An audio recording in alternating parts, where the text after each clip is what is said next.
மாண்புமிகு தொழில்துறை அமைச்சர். மாண்புமிகு பேரவைத் தலைவர் அவர்களே, அவங்க முடிச்சிட்டு வரேன். மாண்புமிகு தொழில்துறை அமைச்சர் முன்னாள் முதலமைச்சர் உட்காருங்க. மாண்புமிகு உறுப்பினர் கேள்வி கேட்டிருந்தாரு. இந்த திட்டத்தை கைவிட்டுட்டீங்க, கையகப்படுத்திய நிலத்தை என்ன பண்ண போறீங்கன்னு. மாற்று தொழில் திட்டங்கள் மக்களை பாதிக்காதவாறு கையகப்படுத்தப்பட்ட நிலங்களில் செயல்படுத்தப்படும். இதன் மூலம் தொழில் வளர்ச்சி மற்றும் வேலை வாய்ப்பு, பொருளாதார வளர்ச்சி இப்பகுதியில் ஏற்படும்.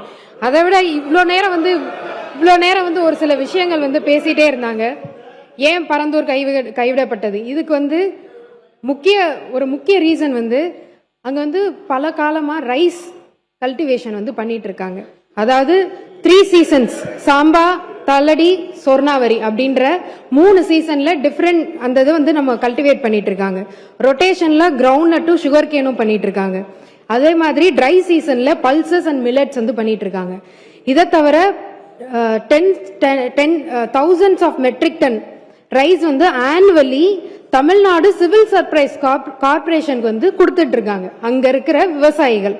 இது மட்டும் இல்லாம பிடிஎஸ் டிஸ்ட்ரிபியூஷனுக்கும் அவங்க கொடுத்துட்டு இருக்காங்க. இந்த நிலம் என்ன அப்படின்னு பாத்தீங்கன்னா, எப்பயுமே ஒரு வாட்டர் பாடி, அதாவது மழை பெய்யாம இருந்தாலும் அங்க கல்டிவேஷன் நடக்கக்கூடிய அப்படிப்பட்ட ஒரு விளை நிலம். அந்த இடத்த நம்ம இன்னைக்கு ஏர்போர்ட்டா மாத்தணும்னு சொல்லிட்டு இருக்கோம். இதை தவிர அங்க வாட்டர் கெனல் 1-2 இருக்கு. குணகரம்பாக்கம், கம்மங்கால் கெனல் 2 கெனல்ஸ் இங்க இருக்கு. இது எப்படி உங்களுக்கு செயல்படுதுன்னா, ஒரு பிரஷரை ரிலீஸ் பண்ணி அந்த வாட்டர் பாடி தானாவே அடையார் ரிவருக்கும் செம்பரம்பாக்கம் லேக்குக்கும் இன்னைக்கு போய்கிட்டு இருக்கு. இதை நம்ம அழிச்சிட்டோம் அப்படின்னா ஆட்டோமேட்டிக்கா சென்னை சிட்டிக்கு உள்ளேயே ஃப்ளட் வர்றதுக்கான பல வாய்ப்புகள் இருக்கு. இவ்வளவையும் நம்ம அழிச்சு நம்ம ஒரு பரந்தூர் ஏர்போர்ட், நாம ஏர்போர்ட் வேணான்னு சொல்லவே இல்லை. இன்னொரு இடத்த நாங்க இந்த மாதிரி அதுவும் ஒரு சரிவான இருக்கிற ஒரு விளைநிலம், அந்த இடத்துல நீங்க எவ்வளவு தூரம் மண்ணை போட்டு இன்னொரு ஒரு ஏர்போர்ட்டை நீங்க கொண்டு வருவீங்க? இதே இது கொச்சின்ல நடந்தது. இதனால 14 நாள் அந்த ஏர்போர்ட் பூட்டி கிடக்கப்பட்டது. இதே மாதிரி ஒரு விளைநிலத்தை கொண்டு அந்த ஏர்போர்ட் 14 நாள் பூட்டி கிடந்தது. இது மட்டும் இல்லாம இன்னைக்கு எங்களுடைய மாண்புமிகு முதலமைச்சர் அன்னைக்கு ராகுல்ன்ற ஒரு பையன், இந்த பையன் அன்னைக்கு ஒரு பேட்டி கொடுத்திருந்தாங்க. எங்களுக்கு பரந்தூர் விமானம் வேண்டாம், நாங்க அந்த விமானத்துல பறக்கவா போறோம் அப்படின்னு எங்களை காப்பாத்துங்கன்னு ஒரு வார்த்தை சொன்ன அந்த ஒரு வார்த்தைக்காக இன்னைக்கு இந்த அறிவிப்பு மக்கள் கொண்டாடுறாங்க. அங்க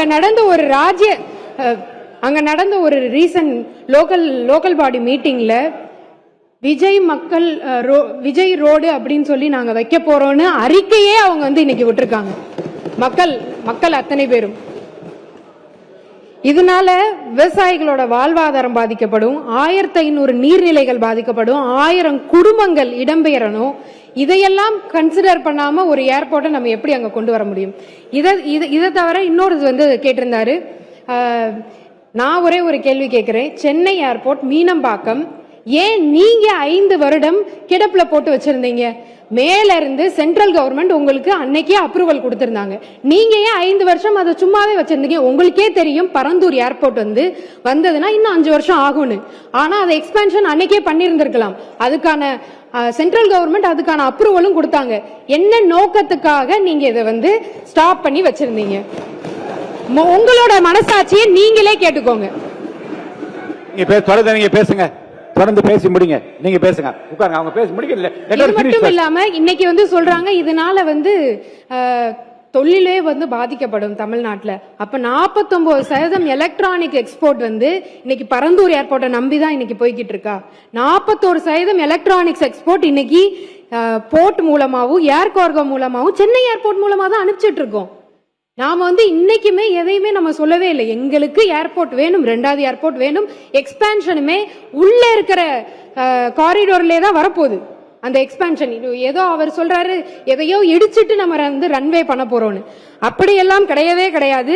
அதுக்காக ஏர்போர்ட் அத்தாரிட்டி இந்தியா ஏற்கனவே T5 முனையத்தின் பயணிகள் முனையம் உத்தேசிக்கப்பட்டிருக்கு. அதே மாதிரி T5 முனையத்தின் புறவழி சாலை, தாம்பரம் மதுரவாயில் சாலை அமைக்க மாநில அரசின் அனுமதியும் ஒத்துழைப்பும் கோரியுள்ளது. நெக்ஸ்ட் 10 வருஷத்துக்கு இது நம்மளுக்கு கண்டிப்பா ஒரு இது இருக்கும். அதே மாதிரி அடுத்து செகண்ட் ஏர்போர்ட் மக்கள் பாதிக்கப்படாம, விவசாய நிலங்கள் பாதிக்கப்படாம, அதே மாதிரி சிப்காட்டும் அதே மாதிரி இருக்கிற மக்கள் பாதிக்கப்படாம, விளைநிலங்கள் பாதிக்கப்படாம, அப்படி இருக்கிற நிலங்கள் மட்டும்தான் கையகப்படுத்தப்படும்.